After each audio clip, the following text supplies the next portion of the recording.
BJP আর S অধিকার রক্ষার আহ্বানের ক্ষেত্রে ধর্মীয় মৌলবাদ ধর্ম যাত্রা সংস্কৃতি বাধা হয়ে দাঁড়ায় না? আপনার অভিজ্ঞতা জানতে চাই। মন্দির বা মসজিদে ঢুকতে না দেওয়া, রাস্তা দিয়ে যেতে বাধা, গ্রামের ইদারার জল ব্যবহারে বাধা ইত্যাদি। শবরীমালা মন্দিরে আদালত ঐতিহ্যে যুক্তি দিচ্ছে, আবার তিনতলা কিছুতে নারীর অধিকারের যুক্তি আসছে। আমি কিভাবে দিই? নিঃসন্দেহে ধর্মীয় মৌলবাদ যখনই আপনি বলছেন, তখনই আপনি সেই ধর্মটা শ্রেষ্ঠ। মৌলবাদ কি? সে ফান্ডামেন্টালি সে শ্রেষ্ঠ। সর্বধর্ম সমন্বয়ের একটা কনসেপ্ট হচ্ছে ওই ধর্ম তার মতো প্র্যাকটিস করে, ওই ধর্ম তার মতো প্র্যাকটিস করে। শ্রেষ্ঠত্ব বোঝাতে চায় না যে আমি সুপ্রিম আর অন্য ধর্মগুলো খাটো, এটা বোঝাতে যায় না। তো মৌলবাদ যখনই সেটা প্রয়োগ করতে যায় যে আমার ধর্মটাই অন্যের ধর্মের থেকে এগিয়ে আছে এবং আমি শ্রেষ্ঠ ধর্ম, অন্যরা সেটা মানতে হবে, তখনই সে অন্য ধর্ম আচরণ করার যে অধিকার খর্বিত হয়ে গেল। আমারটাকে আমি তার উপর চাপিয়ে দেওয়া শুরু করি। সেটা জোর বলপূর্বক হতে পারে, রাষ্ট্রীয় ক্ষমতার সাথে বোঝাপড়া করে হতে পারে। কেউ ইসলামিক স্টেট ঘোষণা করে দিচ্ছে, সেখানে নন ইসলামিক যে তার কোনো ঠাঁই হচ্ছে না। এটা পাকিস্তানে ইসলামের ভিন্ন ব্যাখ্যা আছে, আহমাদিয়ারা ভিন্ন ব্যাখ্যা দেয়, সেই সমস্ত গোষ্ঠী পাকিস্তানে অ্যালাউড নয়, তাদের অ-ইসলামিক বলে ঘোষণা করে দেওয়া হয়েছে এবং তাদের নির্যাতন করা হয়। অর্থাৎ ইসলামের যে পুঁথিগত যে ব্যাখ্যাটা মৌলবাদীদের দ্বারা আছে, সেটাই একমাত্র গ্রহণযোগ্য, সেটাই রাষ্ট্রধর্ম, ধর্মটাই প্রজাধর্ম, অন্য কোনো ধর্ম অ্যালাউড নয়। এবং কেউ যদি সেটা নাও হয়, সেকুলারের নাম করে কিন্তু কোনো একটা ধর্ম ডমিনেন্ট আধিপত্য বিস্তার করছে অন্য ধর্মের ওপর, অন্য ধর্মের প্র্যাকটিসগুলোকে করতে দিচ্ছে না, তার ধর্মস্থানগুলোকে গুঁড়িয়ে দেওয়া হচ্ছে, তখনই তার অধিকার, যেটা মানবাধিকারের ভারতবর্ষের সংবিধানের 25 নম্বর অনুচ্ছেদে এই অনুশীলনের অধিকার আছে। পৃথিবীর ইউনাইটেড নেশনের ইউনিভার্সাল ডিক্লারেশন হিউম্যান রাইটসের ধর্ম বিশ্বাস তার নিজের, সে যখন রাষ্ট্র সবের থেকে দূরে থাকে। রাষ্ট্রের ভূমিকা হবে, আমি যদি মাইনরিটিও হই, আমরা 10 জনের একটা ধর্মগোষ্ঠী হই, আমার পূজা অর্চনা যদি একটা ছোট জায়গা থাকে, প্রোটেকশন দেবে, সেটা অ্যাটাক হবে না। বহুজনের মধ্যে মিশে যাও, ওটা উঠিয়ে দাও, ওটাই চলে সেটা হবে না। সে তার ওই ধর্মাচরণ করবার অধিকার পাবে, সমমর্যাদা দিয়ে রাষ্ট্রটাকে প্রোটেকশন দেবে। সে যখনই হচ্ছে না, তখনই জাতপাতের হচ্ছে। আমার হিউম্যান রাইটসের এই স্লোগান যেখানে আপনি দেখতে পাচ্ছেন, ডিগনিটি, বলতে ডিগনিটি, শুধু গরু ছাগল ভেড়ার মতো বাঁচা নয়, মানুষ বাঁচবে ওই ডিগনিটি নিয়ে বাঁচার মানেটা কি? আমি আমার সংস্কৃতি, আমি আমার পরিবার, আমি আমার এলাকায় যে কৌম সমাজের মধ্যে থাকি, সম্মান নিয়ে থাকি। তুমি নিচু জাত জল খেতে পারবে না কুয়োতে, তুমি নিচু জাত ওই গ্রামের ওই রাস্তা দিয়ে যেতে পারবে না, তুমি নিচু জাত স্কুলে ওইখানে গিয়ে বসতে হবে, এক জায়গায় বসতে পারবে না, আলাদা থালায় তোমাকে নিতে হবে। এই যে ধারণা, এই ধারণার মধ্যে দিয়ে মানুষের মৌল অধিকার, তুমি হেয়, তুমি ঠিক আমার মতো মানুষ, আমি উঁচু বংশে জন্মেছি মানে আমি আলাদা মানুষ, আর তুমি শুদ্ধ, তুমি ভগবানের অন্য জায়গা থেকে জন্মেছো, তুমি নিচু জাত, তুমি ফিক্সড হয়ে গেছো, ওই কাজই তোমার করার কথা। শুদ্ধ কখনো পুরোহিত হতে পারবে না। এই যে ভেঙে দেওয়া, মানুষকে মর্যাদা থেকে সরিয়ে দেওয়া, human being with all quality same আছে, তুমি দলিত, তুমি ঢুকতে পারবে না, পড়াশোনা করতে পারবে না, স্কলারশিপ পারবে না। আমার তো হতে পারে, আমার সমান ট্যালেন্ট আছে।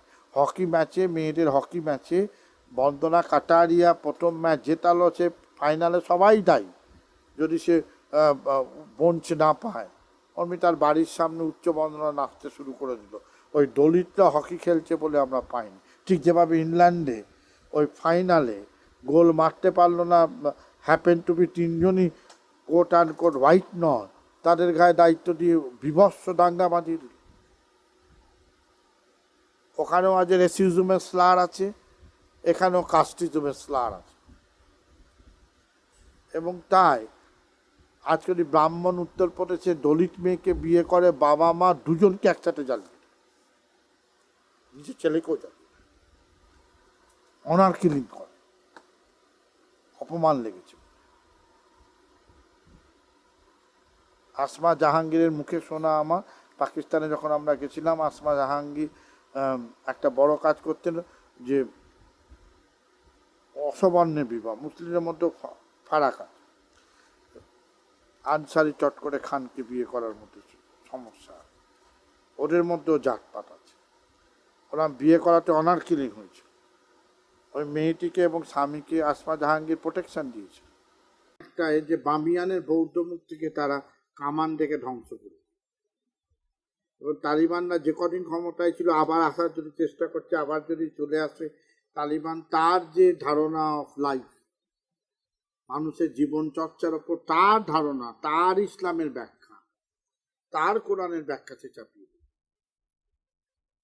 এবং সেটা না হলে গায়ের জোর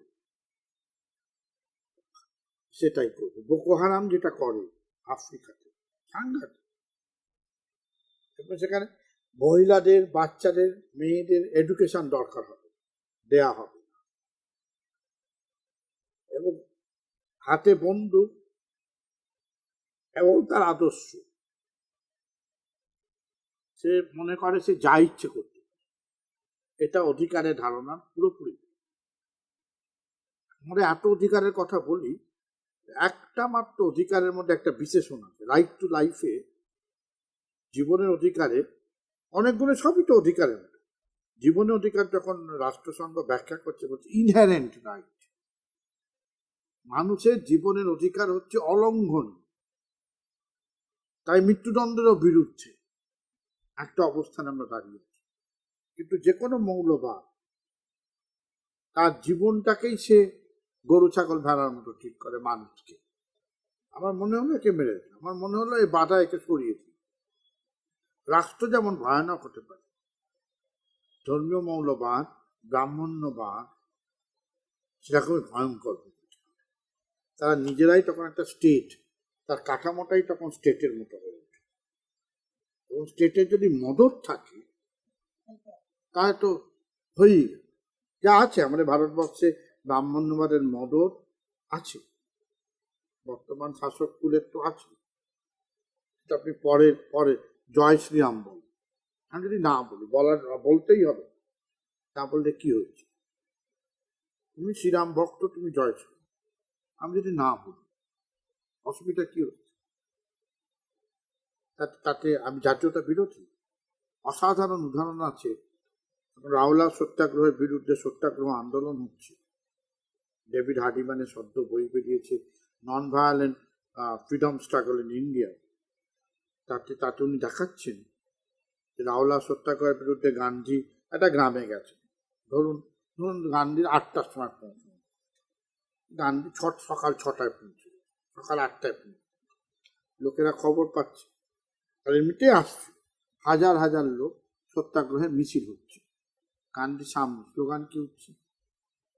রামচন্দ্র কি জয়, মহাবীর কি জয়, আল্লাহ আকবার। রাওলার আইন বাতিল করে, সেন্ট্রাল স্লোগান। যে যার ধর্মীয় সংস্কৃতির পরিচয়টা নিয়ে মিছিলে আছে, রামচন্দ্র কি জয়, আল্লাহ আকবার, রাওলার বিল বাতিল করে। এই যে মুসলমানরাও তর্পণ করল, হিন্দুরা গিয়ে মসজিদে গিয়ে দোয়া আন্দোলন, ঐক্যবদ্ধ, ব্রাহ্মণ্যবাদ, মৌলবাদ ঐক্যগুলোকে ভেঙে দেয়, তার ডমিনেশন থেকে সে রাখতে চায়। যখনই আন্দোলনের কথা ওঠে তখন রিজনিং এর কথা ওঠে, ধর্ম রিজনিং, তোমার বিশ্বাস, ঈশ্বর দেখেছো কি দেখনি, বিধাতা আছে কি নেই তর্ক। তো আমি যখন একটা আন্দোলন করছি, ম্যাস মোবিলাইজেশন করছি, আমি রিজনিং এর উপর দাঁড়িয়ে, আমি সরকারের যুক্তিগুলোকে যখন খণ্ডন করছি, যুক্তিবাদের উপর দাঁড়িয়ে, অন্ধবিশ্বাসের উপর। কিন্তু এরা দরজাগুলোকে, জানলাগুলোকে বন্ধ করে, ইনক্লুসিভ, যে কোনো মৌলবাদ ভেরি ইনক্লুসিভ। বাইরের আক্রমণে সে ভীষণ ভয় পায়, এক্সক্লুসিভ নয়। সবসময় আমার আমার এবং এই যে নাগরিকত্বের আইনের একটা বড় দিক হচ্ছে রক্তের সম্পর্ক। ও হিন্দু, আমি হিন্দু, আফগানিস্তানের হিন্দু আমার হিন্দু, বাংলাদেশের হিন্দু আমার হিন্দু। ব্লাড বিলঙ্গিং, জার্মানির যে কনসেপ্ট ইহুদিদের বিরুদ্ধে, যে ব্লাড কনসেপ্ট, পিওর রক্তের বিলং, পুরো নাগরিকত্বের আইনে যে সংশোধন ওই ব্লাড বিলং। এবং মুসলমান আমাদের নেই, ওইখানে আছে বটে, ওর মাতৃভূমি এটা নয়। যদি বা মাতৃভূমি হয় সে এটাকে ভালোবাসে না, কারণ তার মক্কা মদিনায় তার বিশ্বাস। কার ধর্মের বিশ্বাস মক্কা মদিনায়, হোল পৃথিবীর ক্যাথলিকরা ভ্যাটিকানে যায়, তারপরে সে দেশকে ভালোবাসে না। বুদ্ধিস্টরা বৌদ্ধ গয়াতে আসে, তাহলে বুদ্ধিস্টরা দক্ষিণ পূর্ব এশিয়ার বুদ্ধিস্টরা সব ভারতবাসী, তার আনুগত্য দ্বিখণ্ডিত।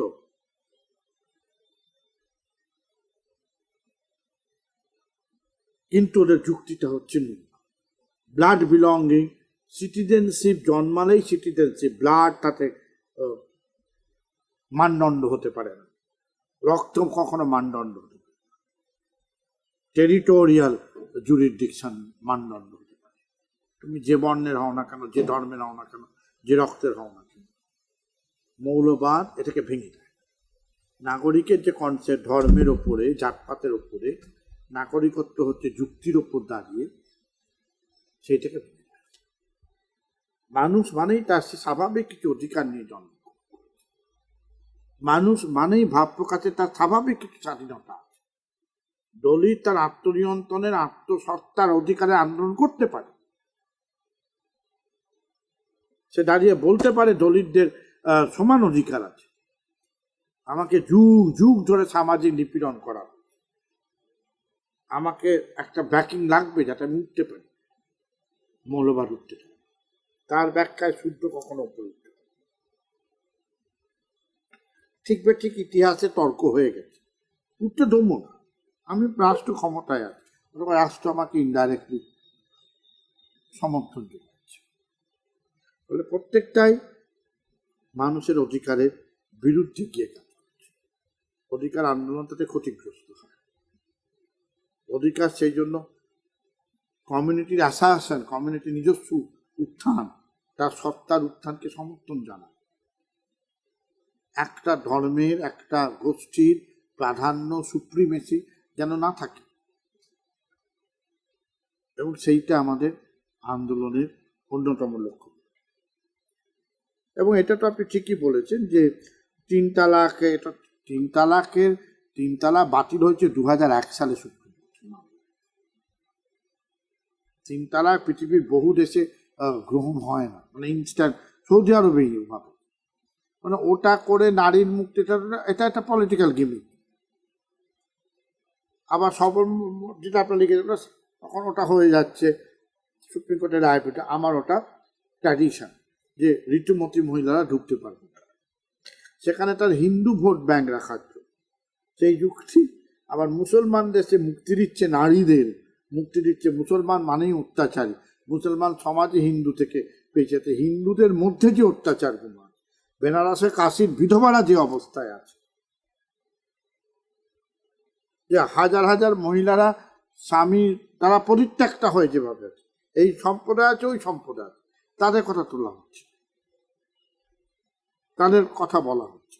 কেন আমি তখন একটা পলিটিক্যাল ডাইমেনশন, ওই ওই ওই ওই সম্প্রদায়টা হচ্ছে পিছিয়ে পড়া, বর্বর, তাদের থেকে আমি মহিলাদের নারী স্বাধীনতা দিচ্ছি।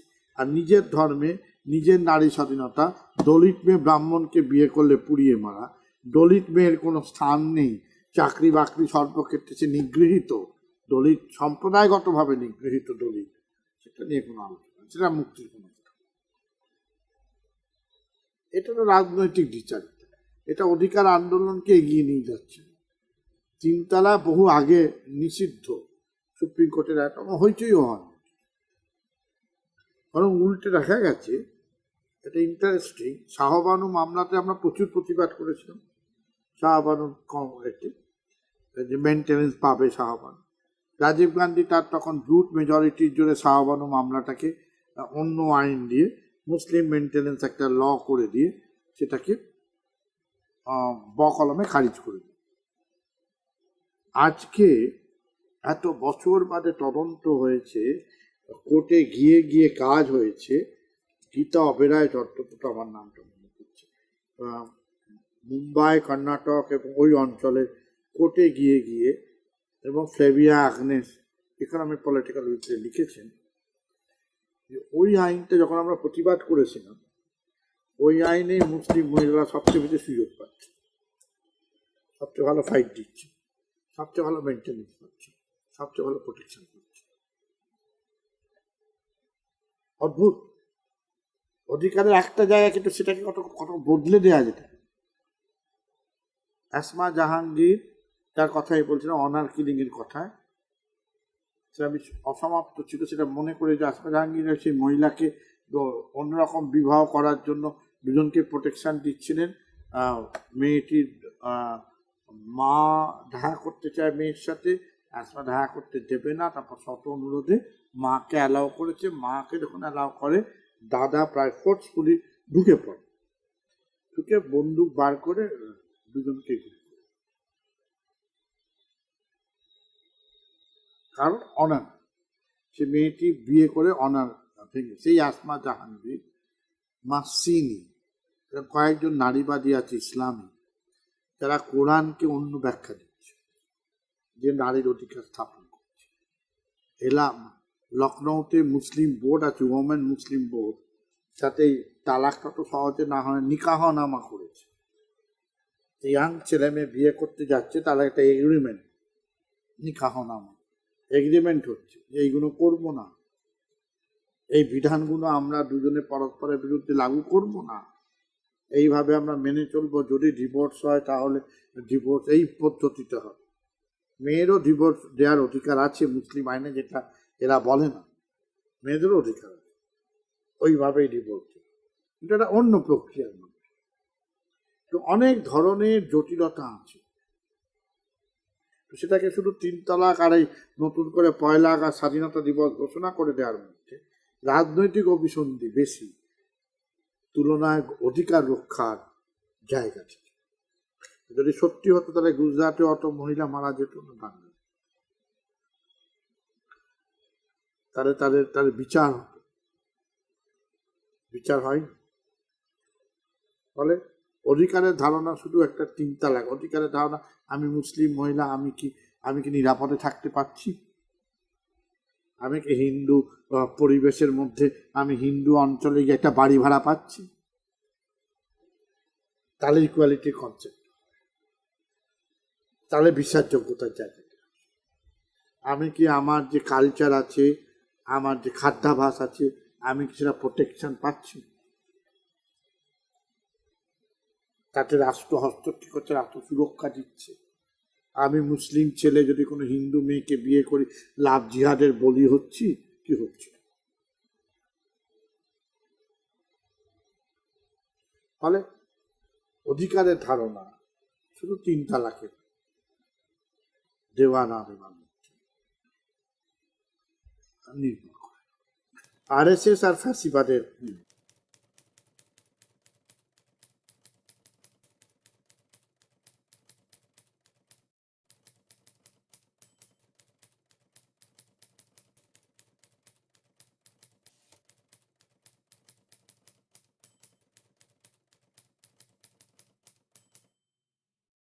এটা আমি মনে করি এক লাইনে এটা উঠবে, এটা দীর্ঘ আলোচনা। ফ্যাসিবাদ ও RSS এর রাজনীতিটাই হচ্ছে মানবতা বিরোধী, সমস্ত অধিকার। RSS এখানে হিন্দু রাষ্ট্র স্থাপন করতে চায়, কোর্ট আর কোর্ট হিন্দু রাষ্ট্রের থেকে আরো ন্যারো ব্রাহ্মণ্যবাদ চালু করতে চায়। তবে সেটা চালু করতে চায়, তারা ঘোষণা করে দিয়েছে ভারতবর্ষের বাঞ্চতে গোলওয়ারকারের লেখায় আছে যে ভারতের এনিমি কারা, 3 জন, মুসলমান, খ্রিস্টান, কমিউনিস্ট। তাদের নিধন ছাড়া হবে কি করে? তারা আলোচনা করছে এখন তো সব মুসলমানদের পাঠানো যাবে না বাংলাদেশ বা পাকিস্তান বা মুসলমান দেশগুলোতে, তাহলে তারা থাকবে, এটা মেনে নিতে হবে। কিন্তু তাহলে এটা মাতৃভূমি পিতৃভূমি নয়, আমাদের মাতৃভূমি এবং পিতৃভূমি। কারণ আমরা জন্মেছি এবং আমরা ঠাকুর দেবতারা সব এখানে। তারাও যে বিদেশ থেকে এসেছিল কোন এক অতীতে, সেটা তাদের মনে করলে তারা মান না, তারা বলে আমরা বিদেশ থেকে আসবো, বাদ গেল। কিন্তু তারা সেটা মনে করে যে আমাদের উত্থানে এরা বাধা, এরা ইভিলকে খতম না করতে পারলে আমাদের রাষ্ট্র স্থাপন হবে না। বলে সংবিধান যে ইকুয়ালিটির কনসেপ্ট বোগাস। কার ইকুয়ালিটি?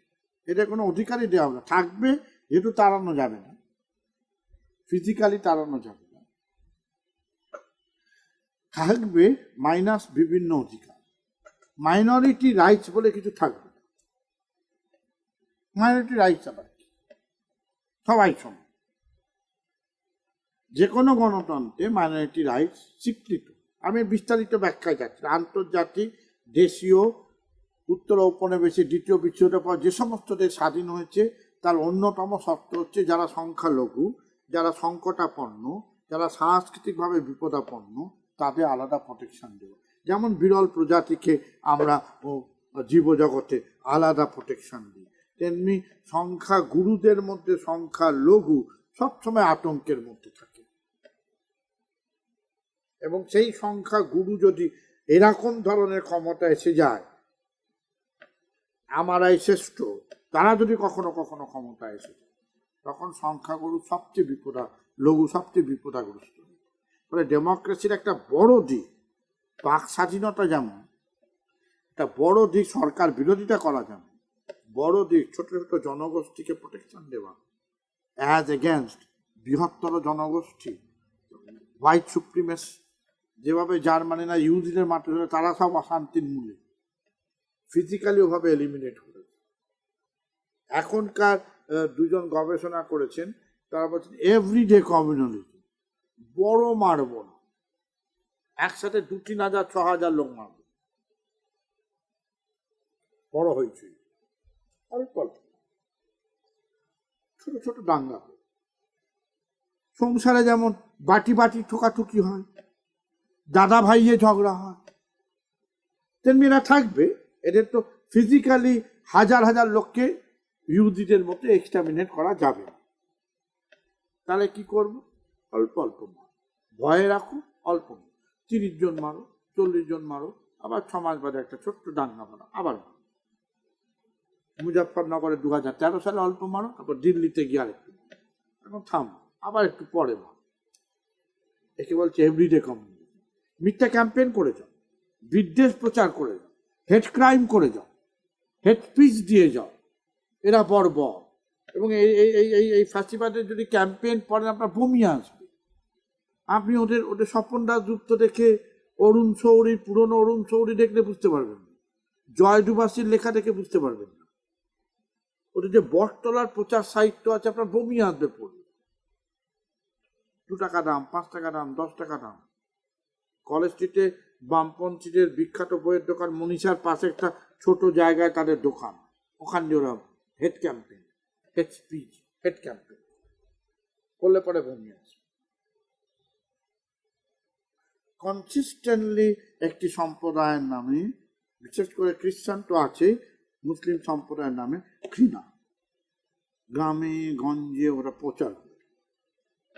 গ্রাউন্ডটাকে রাখো।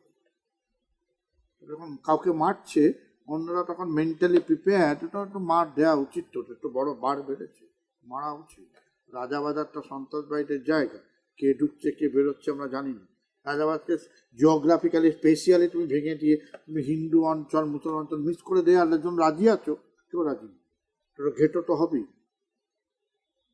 ঘেটো তো হবেই। তুমি তো স্পেশিয়াস দিতে পারো। দক্ষিণ আফ্রিকায় ঘেটো ছিল, তো কালো মানুষদের ঘেটো, সাদারা বড় বড় জায়গা নিয়ে থাকছে, ঢুকতে দিচ্ছ? একটা জায়গায় পড়ে যাচ্ছে তোমার। বেহালাতে বেলেঘাটায় দাঙ্গা করে উচ্ছেদ করে দিত, তা খুঁজে পাওয়া যায়, মসজিদটা পড়ে যাচ্ছে। তারা কোথায় যায়? এবং ওখানে মারো, কি করে ওখানে, কারা ঢোকে কারা বেরোয়, কাটা কাটা বাচ্চা করে, খালি বাচ্চা পয়দা করে, হিন্দু মেয়েদের নিয়ে গিয়ে বাচ্চা পয়দা করে ছেড়ে দেবে, যাবতীয় প্রচার। বলে আমার মন রেডি হয়ে আছে, ওটা যদি মারা হয় আমি ভদ্রলোক, আমি গিয়ে মারব না, আমি মারছি না, আমি ওই গলি মারো অব্দি আওয়াজ তুলে দিচ্ছি যে আমি সংবিধান সম্মতভাবে মন্ত্রী থাকছি, কোনো সাজা হচ্ছে। কপিল মিশ্র শাহিনবাগ ভেঙে দেওয়ার জন্য ওই রকম হুঙ্কার, রণহুঙ্কার দিচ্ছে। দুদিন আগে যন্তর মন্তর এইভাবে রণহুঙ্কার দেওয়া হয়েছে। গুজরাট দাঙ্গা ওরকম বলা হয়েছে, ত্রাণ শিবিরে পাঠিয়ে দেবার পরও সাহায্য করছিলেন না ভারতের প্রধানমন্ত্রী, তখন বলছেন যে ওখানে পাঠাবো ত্রাণ শিবিরে, তো ওখানে তো বাচ্চা পয়দা করবে। আমাদের দুজন, আমরা দুজন, আমাদের 5 জন, এটা লোক গ্রহণ করছে। কুরেশি, যিনি আমাদের নির্বাচন কমিশনের প্রধান, কুরেশি কিছুদিন আগে তিনি জনসংখ্যাবিদ, তার আগে দুজন সাহেব স্যাফরন ডেমোক্রেসির এই চালটার বিরুদ্ধে বলছে। আর এগুলো মারা গ্রাউন্ড, জনসংখ্যা বাড়ছে, আমরা মাইনরিটি হয়ে যাব। আপনি আবার নিজের দেশে সংখ্যালঘু হতে চান? শুনে বলবো না, চাই না। যদি না চান তাহলে ওদের মারুন, ওদের ঘৃণা করুন, যখন মারবো চেপে থাকুন। কিছু পিডিআরওয়ালারা চেঁচাবে, কিছু কমিউনিস্টরা চেঁচাবে, সেকুলার গুলো ভণ্ড সেকুলাররা চেঁচাবে, পাত্তা দেবেন না, মেরে দিতে হবে। একে একজন বলছেন এভরিডে কমিউনিস্ট। পুরো নাগরিক অধিকার কোনো অধিকারের কনসেপ্টের বিরুদ্ধে যাবে। মানব সভ্যতার অগ্রগতির সঙ্গে বিরুদ্ধেরা দাঁড়িয়েছে, যেভাবে হিটলাররা দাঁড়িয়েছে। অন্য দলও স্বৈরতন্ত্র, গণতন্ত্র থেকে স্বৈরতন্ত্র যাওয়ার রাস্তাটা সহজ। রবীন্দ্রনাথ 36-37 সালে লিখছেন, প্রজাদেরও যদি ঔদাসীন্য থাকে তাহলে অতি গণতান্ত্রিক সরকারও স্বৈরতান্ত্রিক হয়ে উঠতে পারে। তখন আমরা স্বাধীনতা পাইনি। অতিরিক্ত গণতান্ত্রিক সরকার যদি প্রচুর ক্ষমতা সম্পন্ন হয়, সেটা তৃণমূল হতে পারে, রাজীব গান্ধী হতে পারে, যে কেউ XYZ হতে পারে, স্বৈরতন্ত্রের দিকে চলে যেতে পারে। কিন্তু আদর্শগতভাবে একটা দল পুরো একটা সম্প্রদায়কে এনিমি করে তাকে নিকেশ করার কর্মসূচি, তার জন্য যাবতীয় হেড ক্যাম্পেইন, মিথ্যা অর্ধসত্য মিলিয়ে, এবং তার জন্য গ্রাউন্ড রেডি করা, জমি রেডি করা, মৃগয়া ক্ষেত্র, হত্যার মৃগয়া ক্ষেত্র প্রস্তুত করা, এই মতাদর্শ সাথে অন্য কোনো মতাদর্শে গুণগতভাবে ফলে এরা পুরোপুরিভাবে মানবাধিকার ধারণারই পরিপন্থী। শুধুমাত্র ব্রাহ্মণ্যবাদের সুপ্রিমেসি, এবং 2, কোনো নীতি নৈতিকতার বালাই নেই, কোন নীতি নৈতিকতা। যখন শেখ আবদুল্লাহকে গ্রেপ্তার করা হচ্ছে তখন তার একরকম, যখন নিজে ফারুক আবদুল্লাহকে গ্রেপ্তার করে তখন বলছে কংগ্রেসের তো গ্রেপ্তার করেছে। কংগ্রেস যদি বধ হয়, তুমিও বধ হবে। কিন্তু কংগ্রেস মুক্ত ভারত করতে চাইছে, তাহলে কংগ্রেসের বধ কাজগুলোকে কেন তুমি আজকে জাস্টিফাই করছো? তুমি কংগ্রেসের অন্য কাজ ভেঙে দিলে বলছো আমরা কংগ্রেস মুক্ত ভারত, নতুন ভারত, আর যখন বধ কাজগুলো করছো তো কংগ্রেস করেছে আমরা করছি, তুমি সেই যুক্তি তুমি আনছো কি করছো? ফলে নীতি নৈতিকতার কোনো রকম জায়গা নেই। যেন তেন প্রকারেণ তারা তাদের ক্ষমতায় এবং অন্ধ উপাসক আমি দেখো রাজনৈতিক দল মনে করি, অন্ধ উপাসক সম্প্রদায়। উপাসনা হচ্ছে হিন্দু রাষ্ট্র, উপাসনা হচ্ছে ব্রাহ্মণ্যবাদের মানে মিথ। অতীত এরকম ছিল, ওই অতীতের পর সব বন্ধ। এটা প্রাচীন ভারত বলে এটা কি করে রেখেছে, তারপর যেন আর কোনো ভারতবর্ষে ডেভেলপমেন্ট হয়। ওখানে সব ভালো আছে, সব ব্যাধে আছে, সব কিছু ব্যাধে আছে, বিজ্ঞানও ব্যাধে আছে, যা কিছু অগ্রগতি ব্যাধে আছে। এই যে একটা মিথ গড়ে তোলা, এবং তারপর যা হয়তো সব সব সব অন্ধকার, আবার আলোতে আমরা নিয়ে আসি। এদের খতম না করলে আলোচনা, খতমটা বেশি করা যাবে না, বড় চেঁচায়, অল্প অল্প। 30টা মারো, 10 দিন হইচই হবে। কোথাও 20টা মারো, 10 দিন হইচই হবে। মারার পরে অমিত শাহ বলবেন কোন নাগরিক কোন ধর্মের ভিত্তিতে মারা গেছে এটা আমার বলা কাজ নয়, ভারতীয় নাগরিক মারা গেছে। তখন আবার একটা অন্য স্লোগান, ভারতীয়ত্ব স্লোগান, তখন ধর্ম বিভাজন।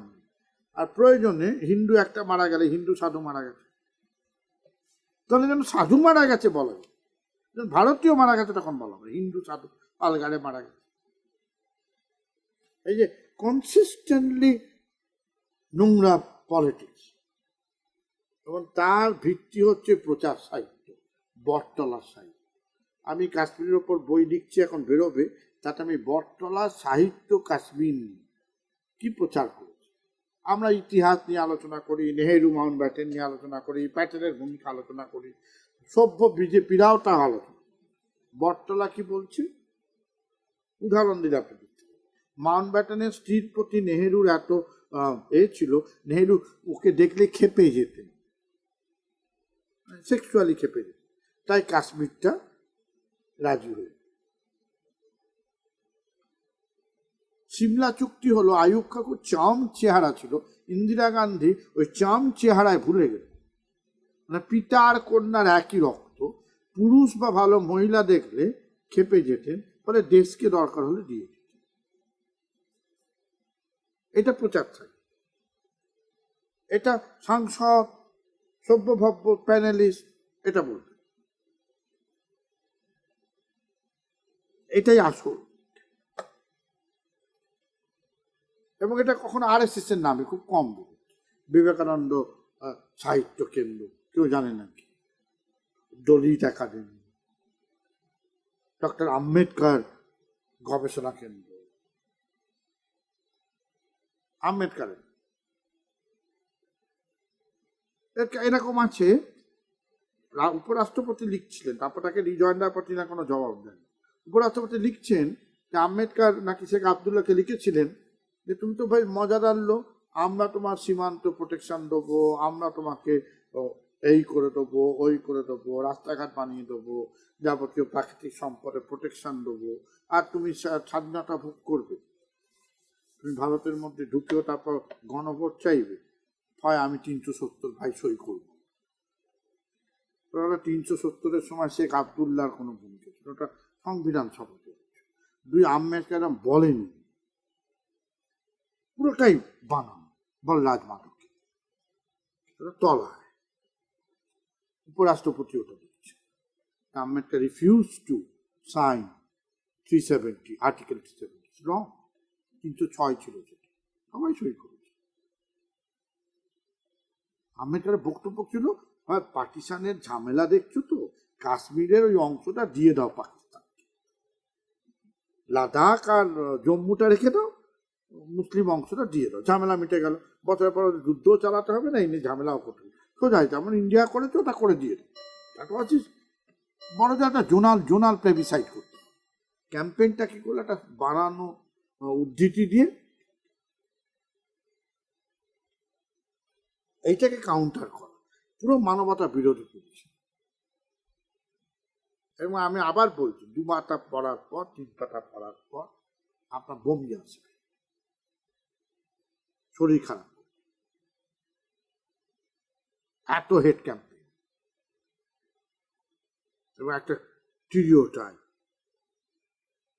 একটা সম্প্রদায় সম্পর্কে স্টিরিওটাইপ। শেখ আবদুল্লাহ বেঈমান। কেন বেঈমান? সুন্নি মুসলমান। কেন কাশ্মীরের প্রশ্ন? শেখ আবদুল্লাহর বৈমাত্রীয় ভাই জওহরলাল নেহরুর বৈমাত্রীয় ভাই হচ্ছে শেখ আবদুল্লাহ। এই করে ক্যাম্পেইন। কে শেখ আবদুল্লাহ? ইতিহাস কি বলে? পাকিস্তান থেকে যখন উপজাতি আক্রমণ করেছিল, ভারত সরকারের সৈন্যবাহিনী যাওয়ার আগে শেখ আবদুল্লাহ লোকাল ভলান্টিয়ার দিয়ে সেটা ঠেকাবার চেষ্টা। দ্বিজাতি তত্ত্ব জিন্নার মুখের ওপর দাঁড়িয়ে বলেছেন আমি পাকিস্তান আমরা যাব। তখন ওই ভারতে অ্যাকসেশন করেন, জিন্না ওকে গালাগালি দিয়ে বলে তুমি কুইসলিং এর লোক, তুমি গুপ্তচর, তুমি দালাল। সেগুলো বা আবদুল্লাহ মুসলমান, আব্দুল্লাহ বেঈমান। হেন্স অল মুসলমান বেঈমান, হেন্স তারা হচ্ছে হিন্দু বিরোধী, হেন্স কচু কাটা, অল্প মারো আর নয় অধিকারগুলো কেড়ে, সব অধিকার আস্তে আস্তে চাকরি থেকে কেড়ে নাও, চাকরি দিও না, মসজিদ ভেঙে দাও, আস্তে আস্তে রেস্ট্রিকশন বাড়িয়ে দাও,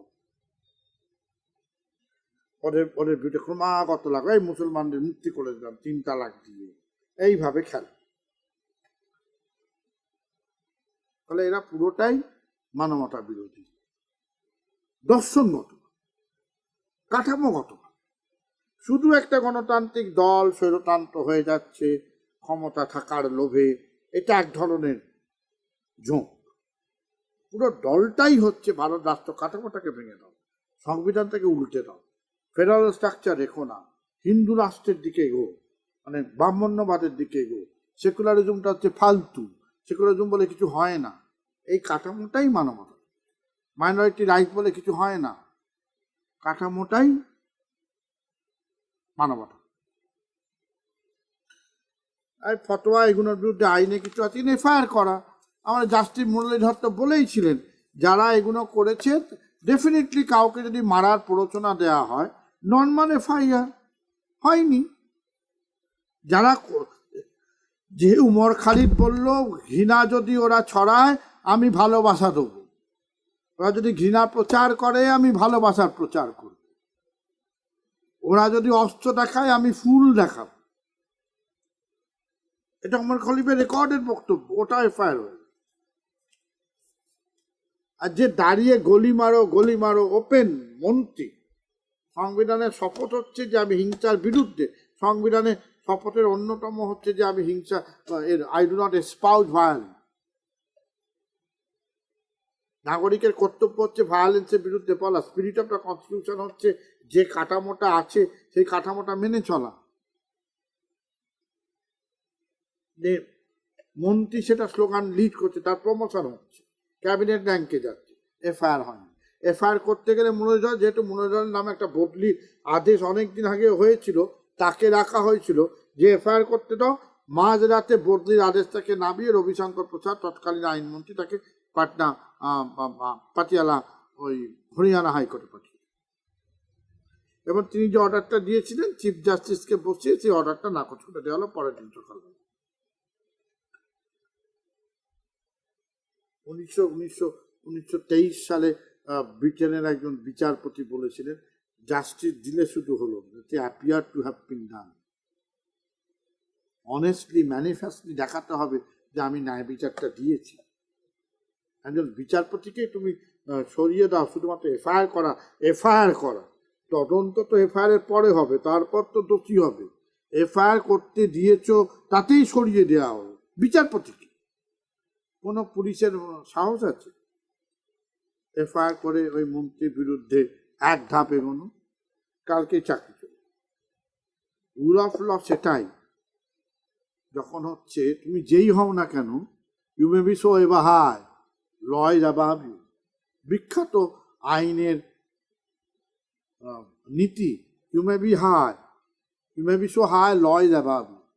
নরওয়ের প্রধানমন্ত্রী যদি কোনো আইন ভাঙেন, পুলিশ ইন্ডিপেন্ডেন্টলি নরওয়ের প্রধানমন্ত্রীকে ফাইন করে দেয়, তার জন্য কোনো অনুমতি লাগে।